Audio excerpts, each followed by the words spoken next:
introduction to what FLIPP is. FLIPP, as the name suggests, Future Leaders in Public Policy, is a think tank school.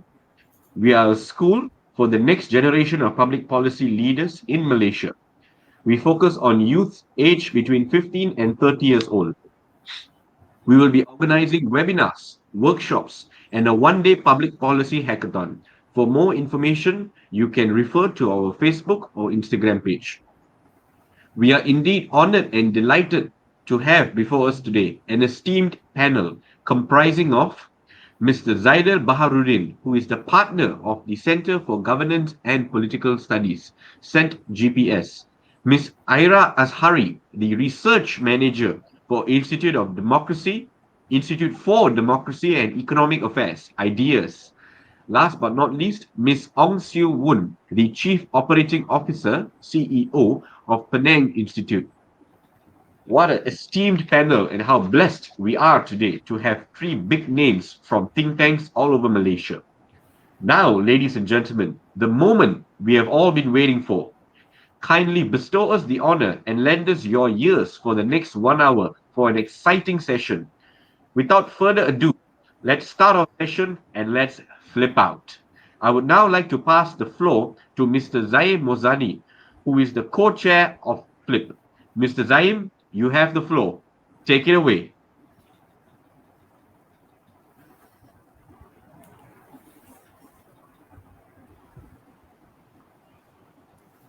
Thank you, Roshan. I'll disappear there for a second. My apologies. Thank you, Roshan, for the introduction, and good evening, everyone. Selamat petang, selamat malam. My name is Zaim from FLIPP, the co-chair and co-founder of FLIPP, and the format for today will be a bit different than the normal webinar.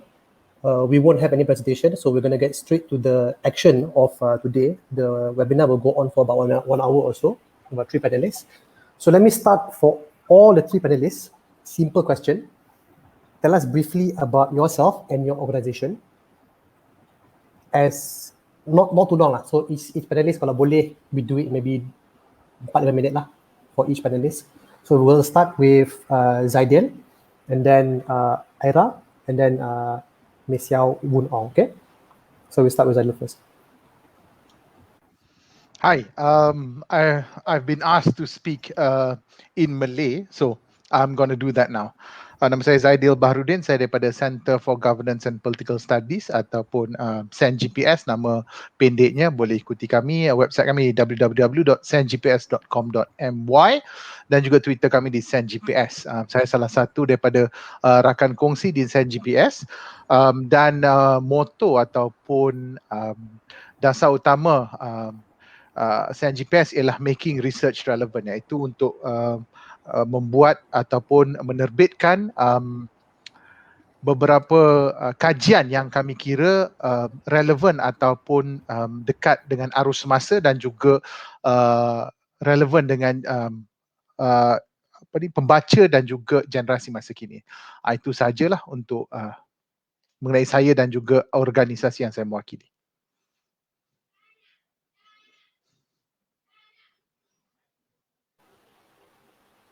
Okay, thank you, Zaidel. Aira, silakan.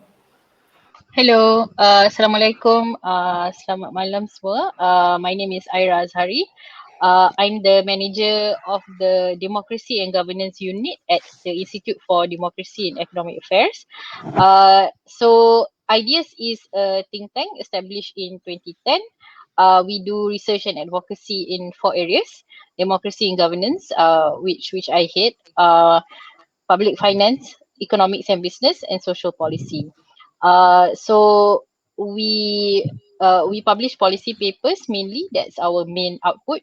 And other than that, we do engagement and advocacy with a variety of groups across the spectrum. And lately, we have been engaging more with young youth leaders in political parties in order to create a more mature political culture lah in Malaysia. So thank you. Thank you, Aira. Okay, last one. Siou. Thanks, Zaim. Hi, everyone. Good evening. I'm Woon. I'm the Chief Operating Officer in Penang Institute. So, Penang Institute is actually established in 1997 under a different name called Socioeconomic and Environmental Research Institute. So, since then, we actually renamed ourselves in 2011 and to be Penang Institute to reflect the areas of work that covers so much more than just socioeconomic and environmental studies. We also look into a lot of policy making in different areas, from institutional reform to a lot of things like even childcare and policy as such. So on Penang Institute's website, www.penanginstitute.org, you'll be able to find our publications that we have published. And one of the monthly magazine that we publish is the Penang Monthly, a city magazine that is dedicated to Penang to share all things Penang. So on our website, you can also find that we have different publications for different purposes. So like issues that are like policy paper, monograph that is an extended version of the issue involved, as well as the Suara Nadi that is recently published for Malay articles.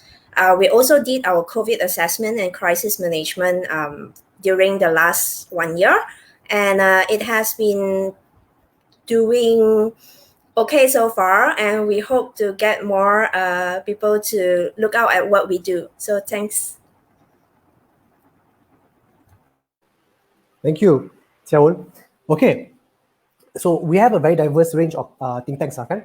We have people from the North, Penang, which are not always part of the think tank punya group usually. So I want to ask each panelist different series of questions, if you guys don't mind. I want to start Zaidel first. Apa itu badan pemikir ataupun think tank? Apakah definasi untuk Zaidel bagi think tank ni? Because banyak interpretasi berlainan kan. Orang lain, ada orang cakap pasal think tank ni pasal politik lah, ada cakap pasal dasar lah, ada cakap pasal R&D Institute lah. So apa itu badan pemikir bagi pendapat Encik Zaidel? Zaidel, unmute lah. You unmute. Okey, sebagai nama-namanya lah, iaitu badan pemikir sebenarnya satu organisasi ataupun organisasi yang tugasnya ialah untuk berfikir bagi pihak orang lain lah sebenarnya. Jadi antara benda-benda yang dibuat ialah kajian, mungkin kajian tentang dasar. Ada pula badan pemikir yang buat apa yang disebut sebagai polling, iaitu pungutan suara. Jadi bergantung kepada apa pengkhususan badan pemikir itu. Contohnya ada badan pemikir yang khusus macam idea tadi menyebut, mereka khusus kepada dasar-dasar kerajaan dan juga dasar kenegaraan ataupun public policy lah. Ada juga badan pemikir yang fokus kepada dasar-dasar pertahanan yang kita ada tengok juga dan sebagainya. Kita di CNGPS, kita lebih fokus kepada dua, iaitu isu berkaitan socio-economic issue dan juga politik. Sebab namanya pun ada politik di situ lah. Jadi selain daripada kita buat kajian dasar dan juga apakah isu politik semasa, kita juga banyak melihat apakah membuat kajian mengenai pasaran dan juga isu-isu sosial semasa di negara ini, yang mana kita rasa ianya dekat dengan untuk membantu kita punya klien ataupun pemegang taruh lebih memahami bagaimana Malaysia berfungsi dari segi ekonomi, dari segi dasar, dari segi politik dan juga cara consumer BM, cara pengguna membelanjakan wang dan juga membuat keputusan. Jadi itulah secara umumnya apa itu badan pemikir lah. Tapi secara paling mudahnya, badan pemikir inilah satu organisasi yang ditugaskan, dikhususkan untuk berfikir dalam satu-satu konteks atau dalam satu-satu pengkhususan lah. Okay, terima kasih Zaidel. Definasi sangat-sangat komprehensif. For Aira, what makes a think tank a think tank? So, thank you. Sorry, go on, Zaim. No, go ahead. So what makes a think tank for you? I guess maybe I can I can touch a bit on what I think ideas has contributed lah as being a think tank, right? I think what's interesting about a think tank is that So you have on one end of the spectrum, you have academics and scholars that produce their journal articles and their textbooks, which are really important, but they tend to be quite theoretical and not really easily understood by most of the Malaysian public. But on the other end of the spectrum pula, you have I guess the media, news outlets that reports things that happen, but also is also a very important, I would say, a very important producer of knowledge also at some extent. So I think the important role of a think tank is to sort of be somewhere in between, to uh, try and take the theoretical stuff that is produced by the academics and the scholars, and how do we sort of make it more relatable to the public. So for example, if you look at the policy papers that Ideas produces, it's written in a different language than say an academic paper in a journal. So we ourselves refer to academic papers in journals when we do our policy papers. So policy papers are, I mean, the target audience also differs based on the topic. So some of them are geared towards government and to reform certain government policies. Some are geared towards politicians and political parties, and some are there to present information to the public. So I see that think tanks play that sort of mediator role between the public and also highly theoretical work, and try to make it more practical and understandable. And the second thing would like to add as well is I think it's important for think tanks to be a platform in which different voices and different opinions can come together to in a safe and I would say a safe and a safe environment lah, I would say. So for example, Ideas, we used to organize a lot of forums. Now there are webinars and workshops where we try and bring together different stakeholders to come together and talk about an issue, right? So I think that there is a special or an important place that a think tank has in that public sphere to be that platform in which opinions can be discussed in an intellectual and safe and productive manner lah. So so that is an important role of a think tank, and Ideas tries to be in that space and be that convening space lah for different viewpoints, I would say. Yeah. Thank you so much, Aira. Such a interesting definition. When theory meets action and turning the action into something that can potentially change the way the country's governed, right? Then that is policy. Woon, this question is a bit different than the other people. Is why do we need think tanks in Malaysia? Can Malaysia as a country, can we not have think tanks? Do we actually need think tanks? What would Malaysia look like if there's no think tanks lah? Huh? What do you think of a Malaysia without think tanks? Okay, thanks for this challenging question. I personally felt that Malaysia can do without think tank even only if the university's research are actually playing this role. Instead of just testing theories and testing in the theoretical manner, they need that intermediate to actually translate these into another level of implementation. So I would assume Malaysia should not do without think tank because currently the world university is not playing that role. That's why think tank appear. Think tankers are neither academicians or activists or journalists because think tankers are all three of them. So we need to have academic or theory and stuff like that being proven or tested in the first place.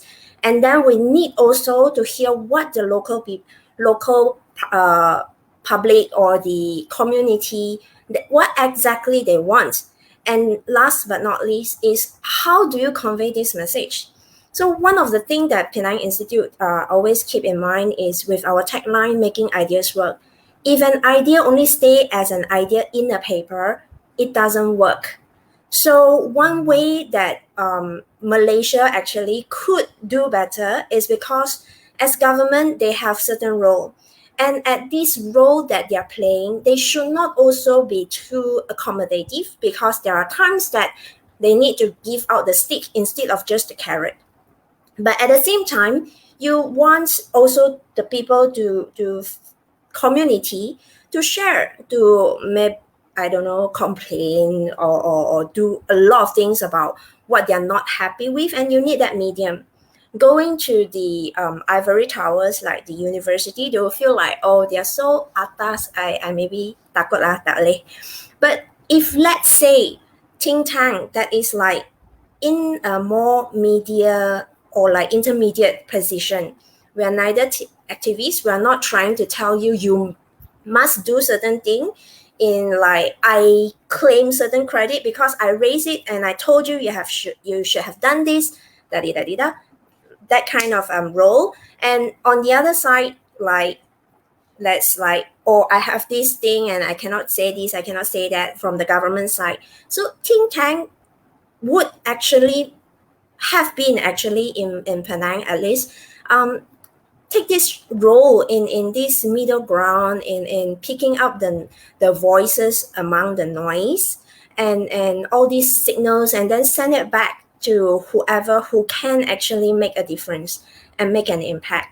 So I cannot actually imagine Malaysia or any country in the world without a think tank because think tank is very unique.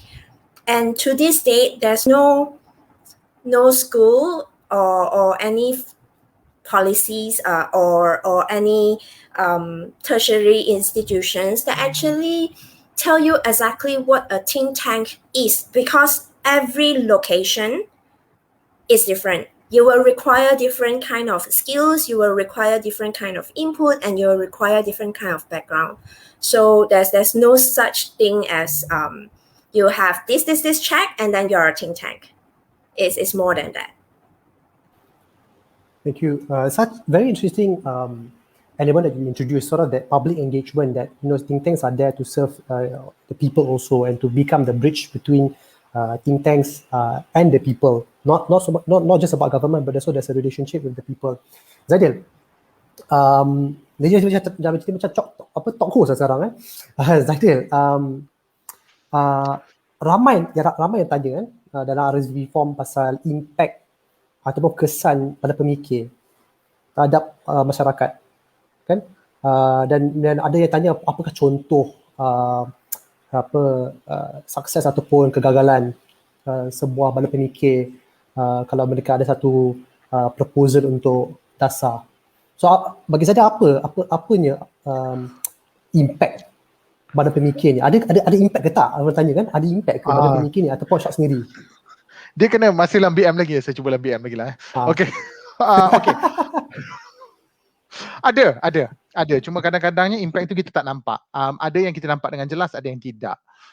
Contohnya setengah badan pemikir tu, kenapa dia punya impact tu ataupun dia punya kesan tu kita tak nampak dengan jelas, kerana mereka mempunyai bidang tugas dan juga mereka mempunyai pelanggan kerana pemegang taruh lah, sebab selalunya dalam think tank ni atau badan pemikir ni dia suka pakai perkataan stakeholders sebab nampak tak macam konsultan lah sangat, padahal 2x5 5x2 je sebenarnya. Contoh saya tak nak bagi contoh sen GPS lah sebab nampak macam nanti kan kita menjual diri sendiri sangat. Saya bagi contoh ISIS, bukan yang di Syria dan Iraq, tetapi Zaim, ISIS apa? International what? Strategic. Tak pernah. Badan pemikir yang banyak memberi nasihat kepada Wisma Putra. Jadi sebahagian besar dasar luar Malaysia sebenarnya berpandukan kepada nasihat dan juga kertas kerja yang dikeluarkan oleh ISIS, kerana itu bidang tugas mereka. Pengkhususan mereka ialah dalam isu-isu rantau dan juga antarabangsa. Jadi mana impaknya? Contoh, oleh kerana mereka banyak memberi nasihat kepada Wisma Putra. Contohnya sebelum Menteri Luar atau Menteri-Menteri Kanan atau Perdana Menteri memberikan ucapan besar, contoh dia di Pertubuhan Bangsa-Bangsa Bersatu ataupun UN, lama dah saya tak guna perkataan PBB tu, ataupun dalam perbincangan antara dua buah negara atau bilateral meeting. Jadi di sini di mana peranan badan-badan pemikir banyak memberi kesan, terutama sekiranya badan pemikir itu memberi pengkhususan kepada dasar dan juga ekonomi. Misalnya sebelum kerajaan membuat sebarang keputusan yang berkaitan percukaian misalnya, ada badan-badan pemikir yang ditugaskan untuk membuat kajian apakah kesan kepada ekonomi dan juga terutamanya perdagangan domestik misalnya, sebelum pengenalan sesuatu cukai, sebelum satu peraturan-peraturan yang baru dikeluarkan oleh bank negara misalnya. Jadi ini tugas badan pemikir dan impaknya. Ada juga badan pemikir yang mempunyai kesan yang orang ramai rasa. Selalunya badan pemikir ini banyak berkaitan dengan isu sosioekonomi dan juga politik lah misalnya. Antaranya Khazanah Research Institute yang ada membuat beberapa kertas kerja yang berkaitan dengan kemampuan ataupun rumah mampu milik di Malaysia. Bagaimana rumah-rumah di Malaysia sebenarnya tidak dimampu miliki oleh sebahagian besar daripada penduduk ataupun warga negara Malaysia, dan kenapa ini bakal bukan saja memberi kesan kepada pemilik rumah atau bakal pemilik rumah atau mereka yang hendak membeli rumah, tapi juga kepada para pemaju yang menjual ataupun membina rumah-rumah yang tidak mampu dimiliki, maka mereka banyak kesannya adalah banyak rumah yang tak dapat dijual dan bentuk satu buih ataupun bubble yang bakal beri kesan besar terhadap industri pembinaan di Malaysia ini. Itu antara contoh-contoh lah. Sen GPS juga ada buat beberapa kertas kerja yang kita terbitkan yang untuk orang awam, yang mana ianya untuk kajian yang kami rasa orang ramai perlu tahu. Daripada melibatkan LRT, ada yang melibatkan untuk mendapatkan kerja dan sebagainya. Boleh tengoklah dekat kita punya website ataupun ikuti kita punya Twitter lah, Sen GPS. Tapi itulah kesan-kesannya dan banyak sebenarnya kesan kita dah tengok. Antara kesan, Merdeka Center ada berkala mengeluarkan kajian polling ataupun pungutan suara mengenai persepsi rakyat, persepsi orang ramai tentang apa pandangan mereka terhadap kemampuan ataupun pandangan mereka terhadap kerajaan hari ini. Kalau kita tengok di luar negara, mereka tidak manggil diri mereka badan pemikir lah, tapi mereka ni lebih kepada pollster lah atau mereka yang buat pungutan suara. Tapi banyak badan pemikir akan bekerja rapat dengan pemungut suara ni atau pollsters macam Merdeka Center. Mereka banyak memberi kesan kepada strategi politik misalnya. Terutama di Amerika Syarikat, di United Kingdom dan di yang mana sentimen pengundi terhadap dasar tertentu, terhadap keputusan kerajaan tertentu, terhadap perkataan-perkataan ataupun kempen ataupun ucapan menjadi petunjuk kepada parti-parti politik dan juga calon-calon contohnya calon-calon presiden ataupun Senate di Amerika Syarikat untuk merangka strategi politik mereka. Jadi kesan badan pemikir ni banyak dan kita dah tengok banyak dan sebagainya. Cuma kadang-kadang kita tak dengar kerana secara hakikinya tugas badan pemikir ni ialah untuk memberi khidmat kepada pemegang taruh utamanya. Dan kebanyakan badan pemikir itu yang penting bagi dia. Jadi dalam kebanyakan kes pemegang taruh utama badan-badan pemikir ini bukanlah orang ramai. Jadi itu yang kita tak nampak sangat. Tapi kebelakangan ni selalu kita baca, terutama dalam isu COVID, isu ekonomi, isu perumahan dan sebagainya. Jadi banyaklah kita dapat tengok di media dan sebagainya. Terima kasih Zaidel. Perspektif sangat-sangat menarik kan. Ramai badan pemikir seperti yang dikatakan dia punya fokus adalah kerajaan kan. Sama ada kerajaan persekutuan ataupun kerajaan negeri. Tak juga, ada yang parti politik. Ada parti politik. Tapi yang ramai juga. Yang point saya tu sangat menarik ialah dah ada trend antara di antara think tank untuk membawa research tu kepada awam lah kan, pihak awam. Dan itu satu Ya betul. kan satu trend kan, bukan sebelum ni ramai think tank dalam zaman 80-an 90-an dia stakeholder dia government je. Dia kurang sikit dengan CSO dengan NGO kan. Ya, sebab kalau kita tengok banyak juga parti politik dia ada dia punya badan pemikir sendiri, yang mana dia akan cuba buat seneutral boleh, kerana tugas badan pemikir bukan sahaja untuk membuat kajian yang mana kebanyakan agensi kerajaan tak berani buat atau tak berani terbitkan, universiti yang tak berani terbitkan sebab takut nanti kena marah dengan menteri. Ada juga tempat yang mana mereka digunakan untuk menguji sesuatu idea itu. Misalnya, adakah betul, contoh saya bagi antara mungkin isu kontroversi sedikit lah, betul ke RUU 355 ni bakal menjadi topik utama untuk bagaimana pengundi Melayu untuk bakal mengundi misalnya. Jadi kalau parti politik yang buat kajian itu, nanti bacaannya tidak tepat kerana rata-rata parti politik sudah pasti dekat dengan penyokong dan juga akar umbinya. Jadi badan pemikir ni yang tugasnya untuk menguji teori tertentu itu dalam keadaan setting yang neutral. Ini antara contohnya lah. Ada pula daripada kajian dan dapatan badan pemikir, dia memberi kesan kepada gerak kerja dasar dan keputusan bukan saja kerajaan, orang-orang politik atau parti politik, ada juga berkaitan dengan syarikat, ada juga dengan agensi, ada yang dasar. Jadi bergantung kepada pemegang taruh utamanya lah. Ada badan pemikir yang memberi pengkhususan kepada dasar-dasar pertahanan, maka ia akan memberi kesan juga kepada dasar pembelian persenjataan misalnya kepada Angkatan Tentera Malaysia dalam masa 10 tahun. Begitu. Contohnya katalah ada badan pemikir kata kini sudah tidak relevan untuk kita mempunyai satu angkatan tentera yang besar yang banyak kereta kebal dan sebagainya kerana nampak dalam masa 5 ke 10 tahun threat siapa? Perkara utama dalam bidang pertahanan ialah berkaitan dengan keganasan, ancaman lanun dan sebagainya begitu. Jadi itulah antara kesan-kesan lah yang kita boleh tengok lah. Terima kasih Zaidel. Apa Zaidel, Zaidel punya Melayu dah karat sikit tadi cakap pasal BBB tu, saya apa dia gelak kan. Saya ingat BBB tu Sarawak punya, rupanya United Nations ya. Bukan PBB parti di GPS. Tahu. Kita pun jelah fikir politik kan. Yes. Okay, I want to ask Siou this perception about political think tanks. Zaidel touched on just now, right? Sometimes people perceive state government think tanks as political think tanks, even though they're not the same. And sometimes Penang Institute is seen as a DAP think tank, when actually it is not. It is actually a state government, Penang state government think tank. How do you address this misperception by the public, or sometimes this is actually deliberately done by the opponents of the state government? How do you address this misperception? Okay, whatever I'm going to say next might not be something you guys want to hear, but I thought I need to be very frank on this. I remember my boss keep reminding us that when you say think tank are independent, we are actually 70% independent and 30% dependent. The 30% dependent is very, very important for us, because if we want to make our idea work, we need to make sure that the 30% connection is there to the state. For example, for Penang Institute, we have been established since 1997. At that time, our organization is being known as the Gerakan Think Tank. Now that the state government have changed hand to DAP, and we are now known as the DAP Think Tank.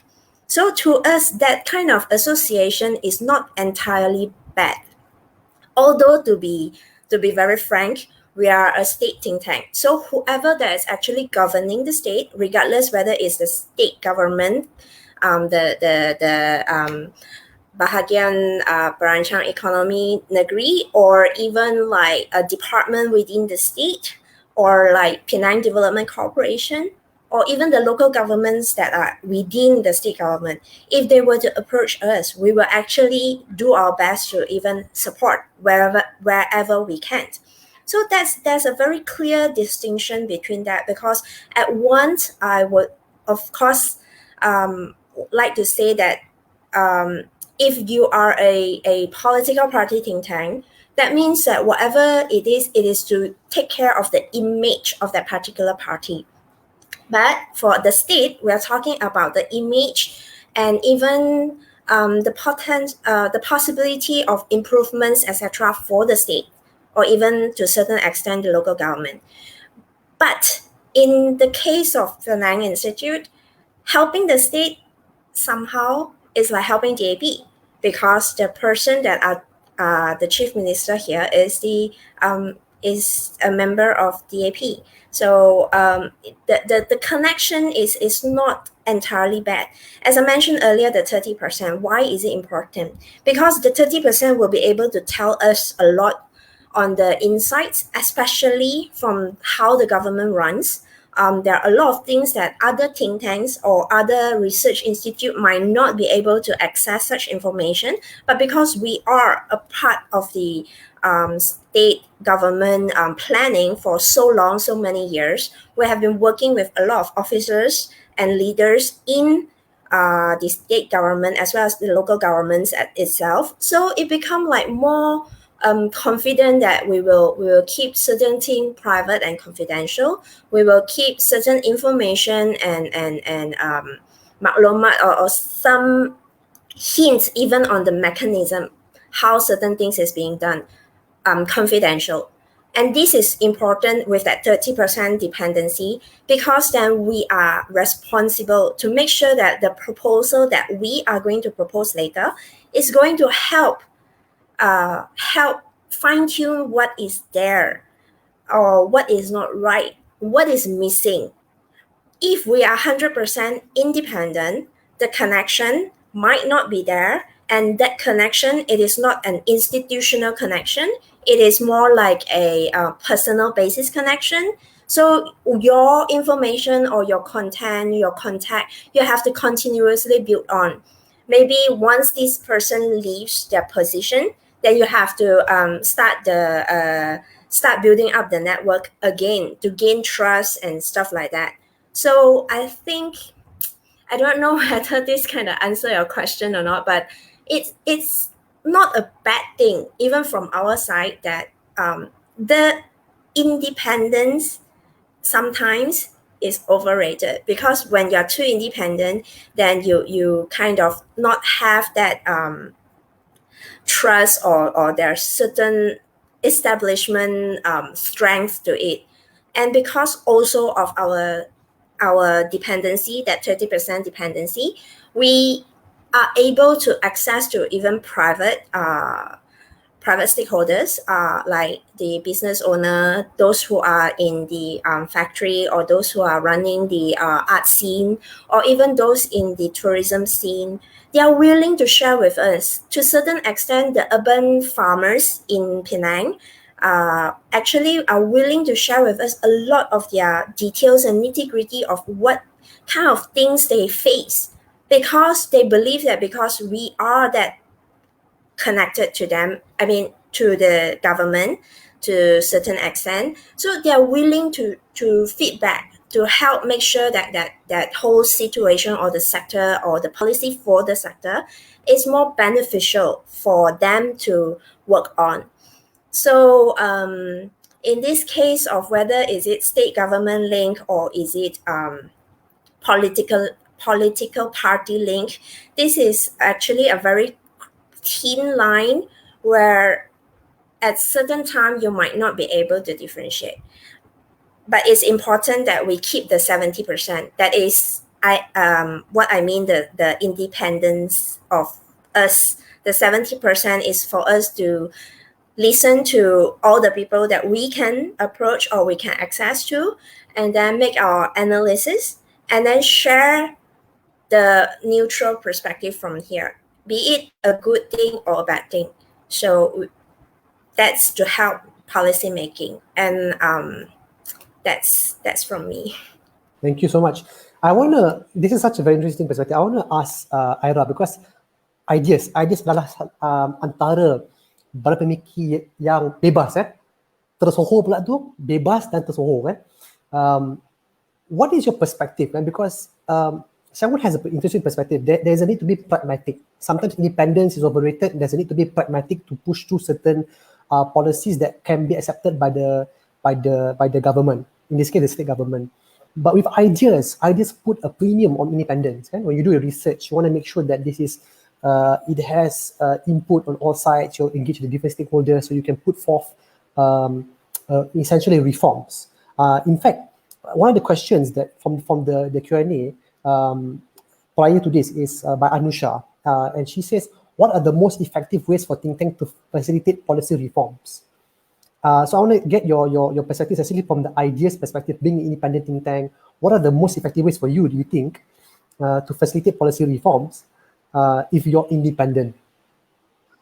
Okay, this is an interesting question. I think from ideas perspective, when we say we are an independent think tank, what we mean is that we are not a state government think tank. We are not affiliated to any political party. We are not affiliated to any private corporation or ministry, right? So that's what we mean by independent. We do not have funding from the government. We don't have a policy where we would reject government funding. But so far we have not received government funding before lah. So our finances are all on our website. Everyone can view it. So so we are independent in that sense. We get our funding from international foundations, and also we have local donors as well. So but this is an interesting question, right? How do you get policy change when with that independence, with that branding ourselves as being independent lah. So I do agree to some extent with Penang Institute that I do agree to some extent that there is no such thing as being 100% independent, in the sense that when you advocate for something, when you want a policy to be implemented, there are certain strategies or certain the word stakeholders is overused, but I can't think of a better word right now. So there are certain stakeholders and certain individuals even that you need to align yourself to, or be be friendly with, for you to advocate something, or to ensure that you get through the front door lah, or you get a seat at the table, right? So so that means that a think tank like Ideas would need to engage with whoever the government of the day is, and I think this is interesting, because I think in Malaysia people have synonymized government with political party, when actually government and political party is separate entities, separate institutions, and should not be fused together, right? So knowing that government is the ultimate implementer of policy is still government, a think tank like Ideas will need to have a good relationship with whoever it is that is in government.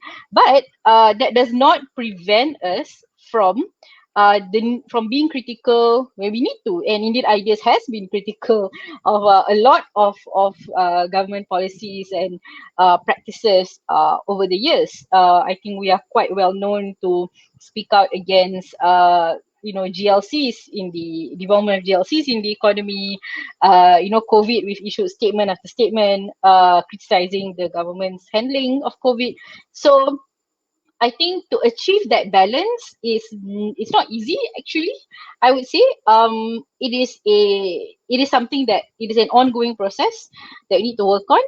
But I do think that once a think tank has established that reputation of being able to be critical, yet still being able to have a seat at the table and get through the front door when it comes to advocating for a policy, I think that is a reputation that you have earned, and that is something that you need to hold on to lah, because it's not easy to achieve that. And I think throughout our 10 years of being around in Malaysia, I think that I would like to think that we have managed that somewhat. So yeah, I think that uh, independent is a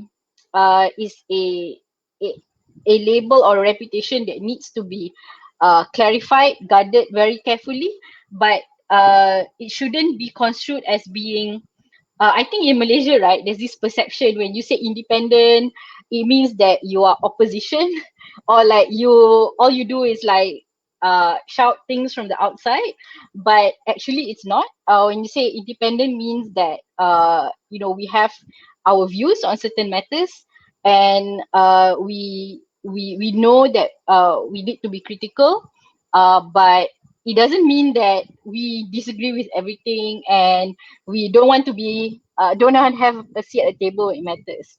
So so I think achieving that balance is important lah for a reputable think tank. Yeah. Thank you so much, Aira. Very interesting perspective. I want to jump to Zaidel. Zaidel sekarang dah boleh cakap English kalau nak. Ada satu soalan from the audience lah. Nama dia Ashraf Ishak. How do think tanks make money? Because I want to get your perspective from Sen GPS and also maybe a response to the previous comments by the two speakers. So Zaidel, go ahead. I wouldn't be so much bothered to go out of my way to say that we are independent and whatnot, or a think tank is independent and that makes a think tank unique. So what if people think of you? Regardless of what you do, there's always going to be a perspective. And I, for one, don't think there's anything wrong if you're a political party or government-aligned think tank and whatnot.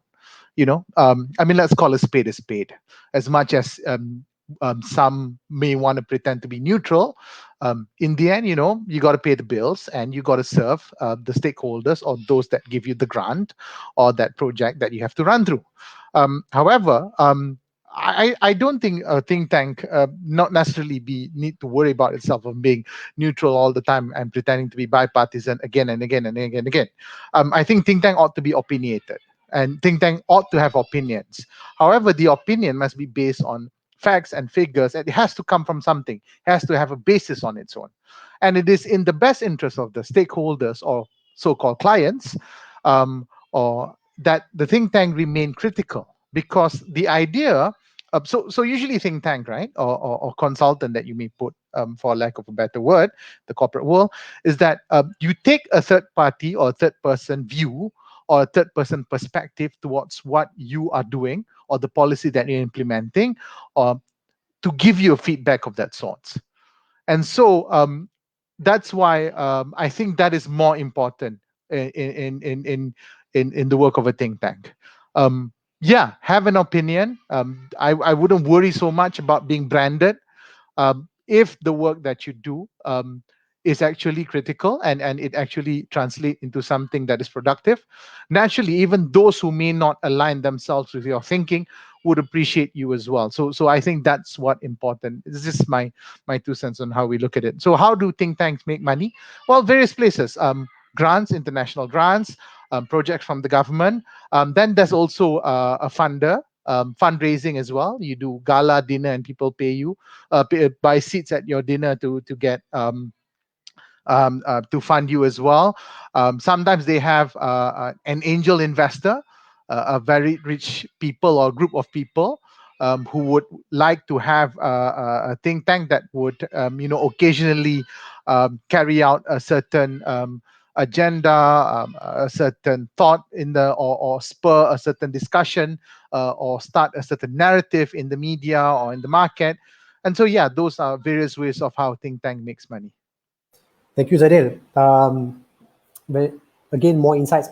Looking at the numbers of viewers, I think there is consistently at 50, 40, 50. People are really sticking around because they want to know a lot more about think tanks. So I'm going to pick up on more questions from the audience.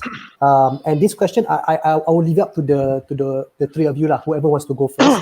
But my only request is you try to keep it short, because we have about 50 minutes left. So kita cuba get as many responses as possible. Soalan ni sangat panas. Okay. Nama dia Roshan Baki. I can say his name because dia okay je. Roshan Baki tanya, what's the purpose of think tanks when the results bring us really nowhere? Research and studies conducted by think tanks appears to be of limited perspective and value. Hence the need to set up more think tanks. should research and studies of such caliber be more all-encompassing? So dia punya soalan sangat panas lah, cukup mas juga. What is the purpose of think tanks when the results bring us nowhere? Who wants to take this on? But maybe kita cuba jawab not too long so that we can hear from all three of you if you guys want. So who wants to go first? Yeah, if I may, can I go ahead first? Yeah. So a very quick reaction. It's not even a response. It's a reaction. Is that not every think tank publish every single thing that they do, and not every think tank needs to claim credit on whatever that they can achieve, because in the long run, if you, for example, Penang Institute, in a very long run, you want that relationship to continue. You want the government to believe that you are on their side, that you are proposing things to help improve the progress or the process or even the livability or well-being of the public. You need that trust, right? I've mentioned it earlier. And for that, you don't have to keep on saying that it is your work. You need to let the government have some credit at some time. So the very notion of there's nothing at all is just absurd from my perspective, because like I said, not everything has to be published in black and white. Not everything need to tell the whole world that you did it. That's from me. Strong response. I actually agree with you in many parts. Next, anyone wants to go next?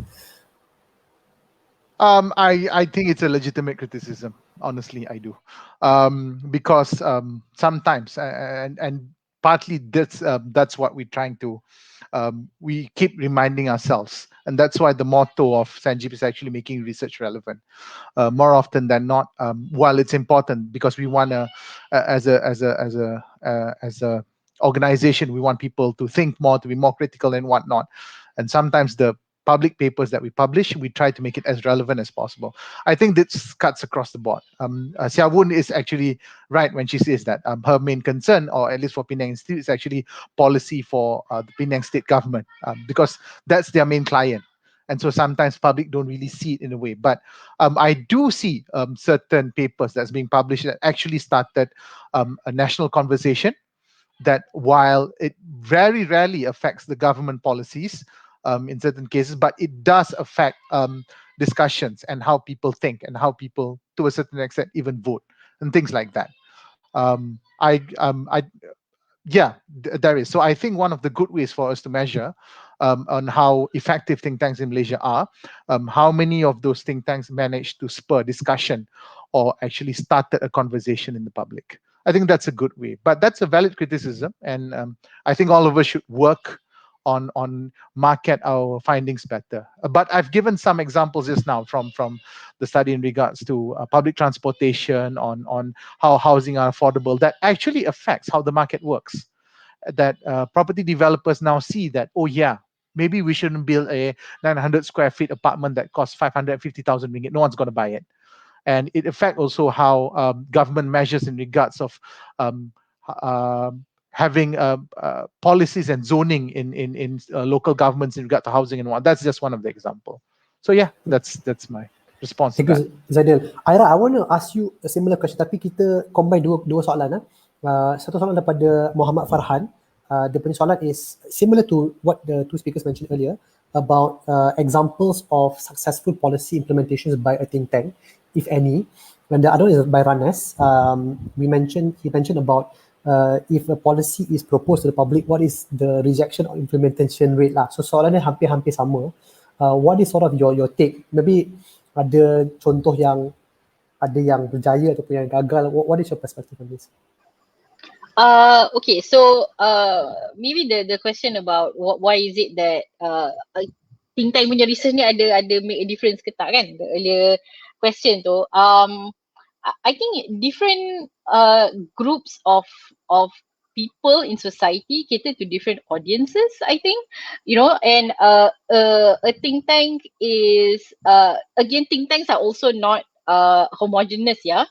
So they are, Penang Institute and Ideas, I think, and 10 GPS are three different think tanks that speak to different clients, different audiences, different stakeholders.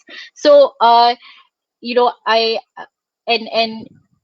agree that think tanks don't always publish what we do or what we advocate for publicly. So just so happens that Ideas has been doing a lot more advocacy in the last few years. So, for example, we are running a campaign on national unity and interracial harmony. If you go to our Instagram and our Twitter, we publish 2 sets of infographics every week. So, and a lot of research goes into those infographics. So that is something that we are doing, and that particular area of our work is something that we publish to the public and something that we want the public to see and to engage with and to share with their friends, right? So, but there's a lot of other work that we do, for example, on political funding, that we work very closely with political parties, with certain members of other CSO groups in a closed door setting, that we don't have like a Zoom meeting and showcase it on Facebook Live. That's something that we do internally, because that is the strategy that we think is suitable for that that policy that we want to advocate for, right? So think tanks cater to different audiences, and even the topics that think tanks work on are are advocated for in different ways. So there are things there are things that you need to publish, but there are things that you need to do so very slowly, very delicately, with a small group of people, or else it's just not going to work. There's just no point doing it, right? So the next question on what policy change have you achieved? I honestly, I cannot point out to like 1 or 2 things and we can say like, oh, this is what Ideas has successfully done.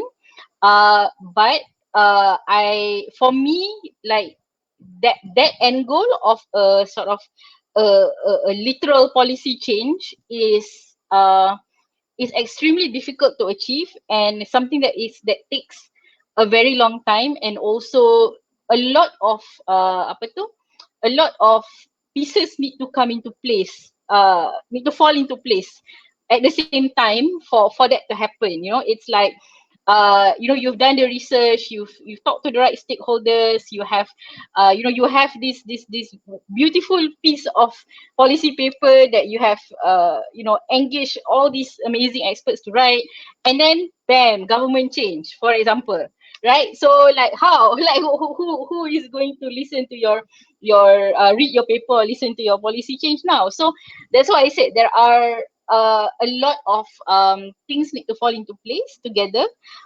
for that sort of literal policy change to happen lah. But for me, I see the value of a think tank as being beyond that. I see the value of a think tank provoking conversation, for example, about an issue. I think Zaidel touched on that. Providing a platform for discussion to happen. Yeah, so I see value in that, and policy change, I think, is to some extent is actually beyond the think tank's control, actually, to be honest. And it's not something that you can say that, okay, we're going to achieve this in 5 years or in 10 years. But it's a journey, like every day is a journey, I would say. Yeah.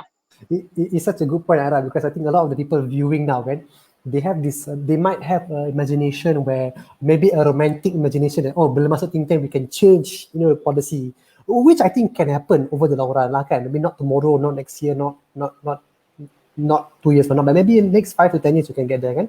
I want to invite Woon, but maybe just a quick one on your point to add to Aira's point, and then we will jump to more questions.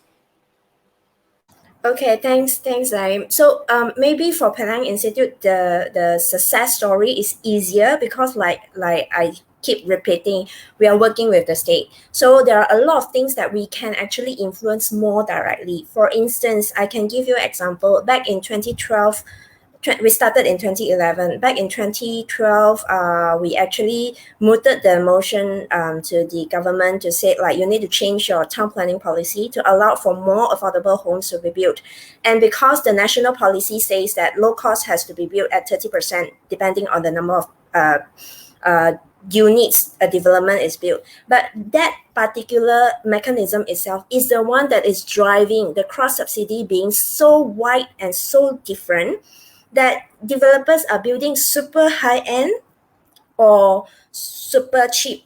That's because that particular policy is not allowing developers to actually build what is needed. So in order to change that, we're actually, after about 2 years of research, of data collection, modeling, and even stakeholder engagement, we successfully make that local planning policy changes at that level, because we are working together with the local state government and local government for that.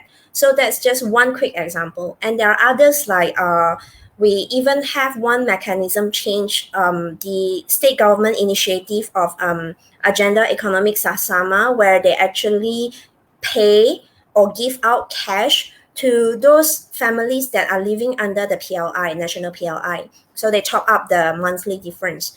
And from a unconditional transfer to a conditional cash transfer. So that is again done after a thorough research and working with the state government. So it is not like, I would agree, it's not like Aira or anyone cannot do it. It's just that it's not so easy to proceed, especially when you do not have that immediate connection. So that's all for Thank you.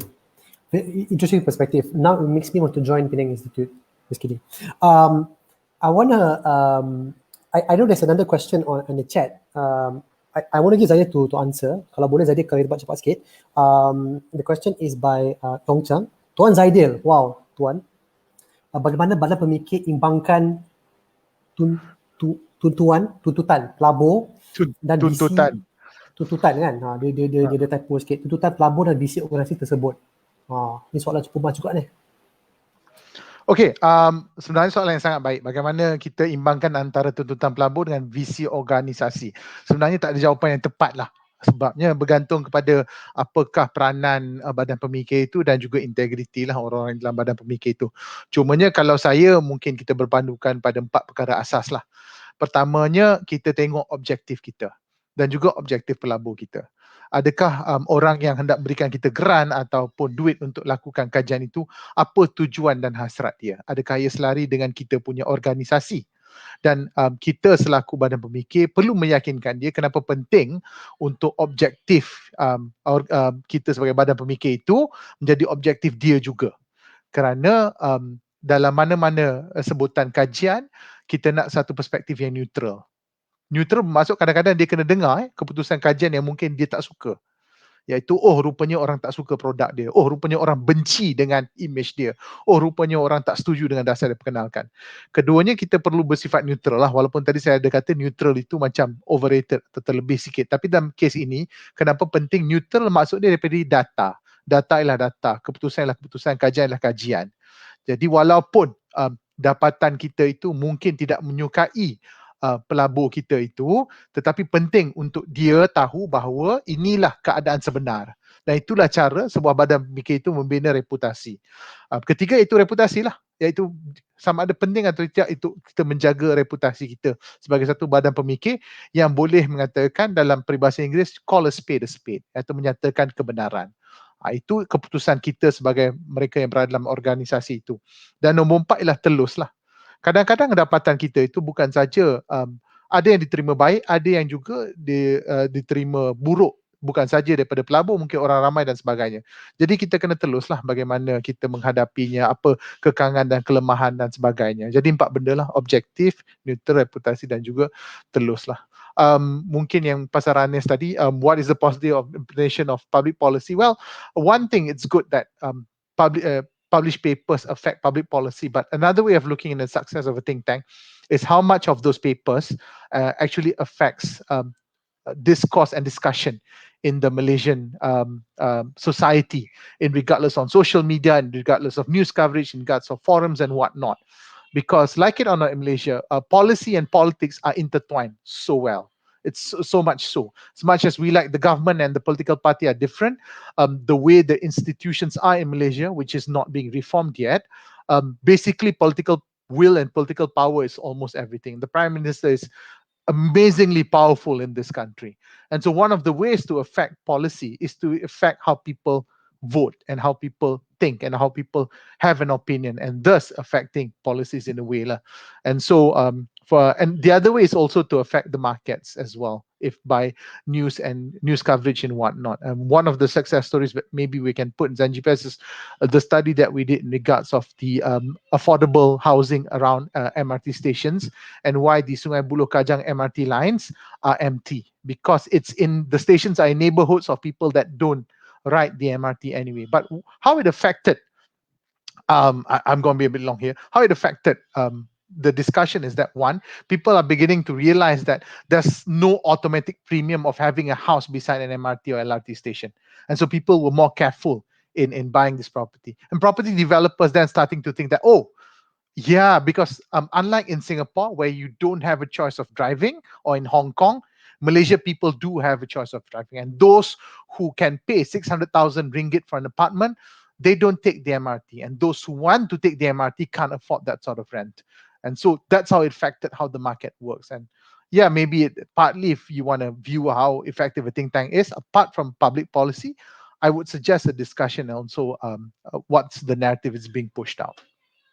Thank you, Zaidel. Very, very interesting. I read the study, I think it was very interesting about how the MRT line caters to upper middle class and people that can actually afford it as opposed to people that can't. I want to actually T20, it's that bad. T20, oh okay. Even, sorry dah, definisi T20 ni sangat debatable kan. MIT20 atau T20, is it B40 or B70 kan? Anyways, I want to ask a final question to everyone because a lot of the questions that were asked to us actually career related, but actually guys, those yang menonton sekarang ni, we actually have another session next month, insyaAllah next month, on what is it like to work in a think tank, or bagaimana rasanya bekerja di badan pemikir. So it's going to be an interesting session next month. We're going to talk to research directors about this topic. But I want to ask all the final panelists, final question: why should people work in the think tank? Maybe we'll start with Aira, and then we will end with Zaidel. Aira, Siou, and then Zaidel. Okay? Why should people work in a think tank? I think if you are someone who is not it's not very politically correct, and you want to explore issues that universities in Malaysia cannot, because there's not much academic freedom. If you're interested in issues that the corporate sector is not interested in, then I think this career path would be interesting for you, because in a think tank you get certain freedoms to discuss and to study issues that you can't in any of these different sectors, I would say. And for me, why I chose the think tank path and not say like the academic path is because I don't want to do pure research either, right? So in a think tank, you also do advocacy, you also speak in forums like this. The media also calls you for your opinion on politics, economics of the day. So for me, I like that balance of being able to study issues that it's probably not too popular, and also have the freedom to share those opinions and those point of views that you have with the public, with the media. So if that is something that is interesting to you, I think you should go for it. And a think tank does provide that space, I think, for that kind of interest. Yeah. All right, I'm excited now. I want to join think tank now. Oh wait, I work in think tank. So Woon, go ahead. All right, thanks, Zaim. Okay, thanks, Aira. I think I will go the opposite way. Like, I will tell you, if you are looking for academics credits, do not join a think tank. If you're looking for advocating for changes like an activist, do not work in think tank. And if you are trying to just wanting to see, oh, maybe I can change the world, then yeah, possibly, but you have to make sure a think tank road is not an easy way to even go, because after you becoming a think tank, you can only go to other think tanks, because then the corporate wouldn't like the way you are being too critical on them. The academics would feel like, oh, you're not following these standard procedures and whatever not, and you jump straight into certain actions that you actually do more as a think tank because you want feedback more quickly, or even like there are ideas that will be shot down. So if you are more like the activist, oh, I told you I have done this and whatever not, people are not going to listen to you. So that strategic point or strategic perspective of you wanting to convey certain thing or even make changes will disappear. So yeah, that's my 3 no, and hopefully it works. Thank you so much. Such an interesting. Usually, I was hoping for a 3 yes, but Siou give us a practical, realistic way of 3 no's. You can change the world, but change is very difficult and long term. But do it anyways, because we are young and we are here to change the world. Yeah? Zaidel, floor is yours. Tapi kalau boleh kita cakap bahasa Melayu lah, bahasa kebangsaan, kalau boleh. Baik, saya cuba tuan. Ya, terima kasih tuan. Okey, kenapa anda patut bekerja di badan pemikir? Bukanlah, satulah saya berterus terang sebaik mana mungkin. Pertamanya, kenapa setengah orang suka kerja di badan pemikir? Sebab dia kurang stres dan senang. Terutama kalau badan pemikir tu dia ada klien yang besar macam dengan kerajaan dan sebagainya. Ialah duduk bilik aircon, gaji tetap, kemudian dia tengok komputer dan sebagainya, bukannya kena repair kereta dan sebagainya. Jadi tu satu. Kalau dalam dunia korporat, dia punya stress level dia jauh lebih tinggi sebab dia kena berhubung dengan orang ramai sentiasa. Jadi selalu badan pemikir ni dia agak elit sedikit, bergantung kepada badan pemikir yang mana dan sebagainya. Keduanya, tapi saya cuba jual Sen GPS lah. Kenapa menarik kalau contohnya kerja dalam badan pemikir macam Sen GPS misalnya. Pertamanya ialah di luar kotak. Cari mana badan-badan pemikir anda fikir boleh membantu anda bekerja di luar kotak. Contohnya, antara kajian kita buat sebelum ni ialah kajian mengenai Bigo Live. Memang di luar kotak. Memang lain daripada lain. Yang mana kita punya pengkaji mesti tengok video Bigo selama 3 bulan. Dia orang kumpul dekat beratus-ratus video Bigo yang mereka langsung tak fikir mereka akan buat sebelum ini. Keduanya, kenapa menarik mungkin kerja di badan pemikir yang mungkin yang baik ialah kemahiran yang anda dapat daripada statistik, penulisan, presentation dan juga kajian dan sebagainya, dan juga perbahasan. Sebab contohnya kalau kita dalam Sen GPS, kita punya intern dan juga pengkaji mesti memberi cadangan tentang kajian apa mereka nak buat. Kenapa? Apakah kaedahnya atau metodologinya? Dan selalunya dia akan dipersoalkanlah dengan penuh kritikal, dengan penuh kritikan dan kritikal oleh saya dan rakan-rakan lah. Kami agak garang dan sebagainya. Jadi, tapi itu membina lah identiti dan juga kemahiran anda. Dan nombor 4, satulah, anda boleh belajar bagaimana menerbitkan satu kertas kajian. Jadi kalau anda contohnya pelajar tahun akhir yang mencari internship dan sebagainya, cari badan pemikir yang boleh membantu anda untuk belajar ataupun pengalaman bagaimana menerbitkan satu kertas kajian. Sebab dia membantu banyak dalam anda punya tesis. Sebab dia boleh jadi tesis anda. Itu yang satu baguslah sebab badan pemikir. Dia agak format dia kalau dapat kena dengan tesis anda, jadi you can kill 2 birds with 1 stone. Dan mungkinlah kali terakhir, kalau di Sen GPS, if you intern with us, you will get allowance of RM1,000 a month lah, the highest in the market, I think. Betul lah, Zaim? Unfortunately, betul lah. Yeah. Yes, and you can work from home. So that is the advantage of us lah. I don't know about the other thing, thanks lah. So if you intern with us, you can, in the pandemic, it's in front of a Zoom, and you'll get RM1,000. But you will be very critical and very, there's a certain level of discipline that you have follow through lah. Okey lah, bagi syarikat saya KSI, saya ingin minta jawatan lah. Saya nak kerja sebagai intern di Sen GPS. Silap, ini public live, saya ingat dah habis lah. Terima kasih Zaidel.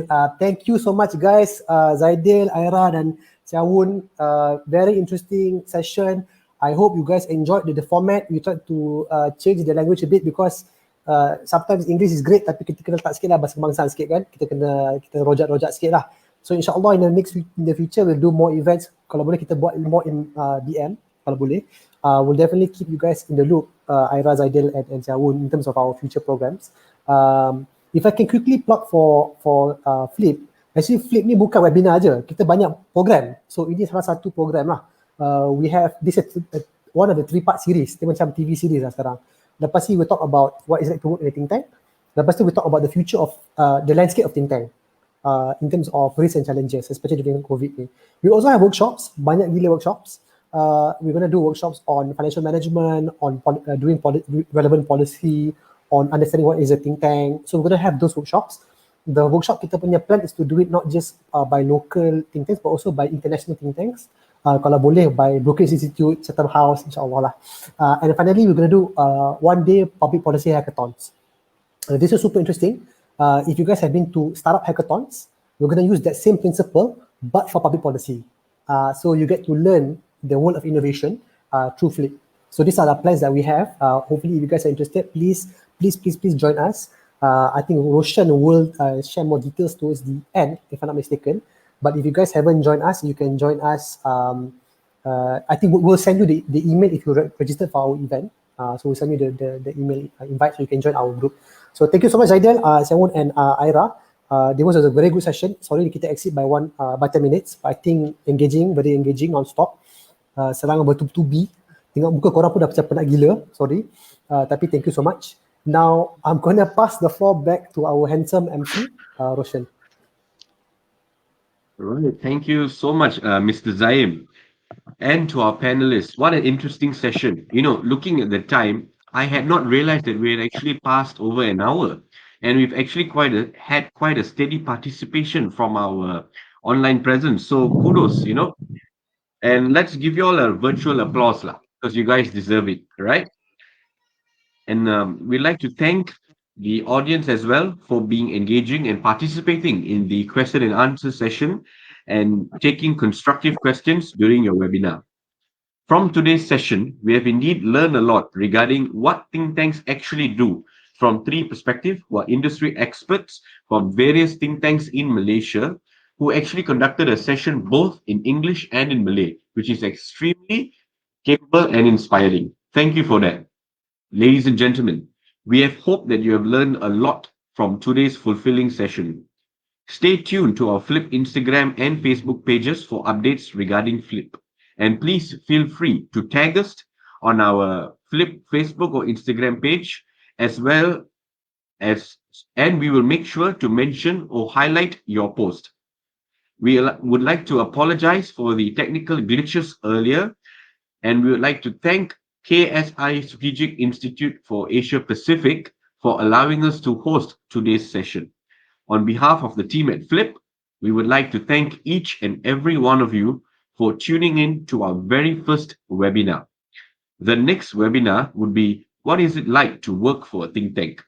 Now, to find out more, join our WhatsApp groups for immediate updates. And for those of you who have registered, we will keep you informed via email on our next webinars. Goodbye for now. We will catch you future leaders very soon. Take care and stay safe. Kita jaga kita.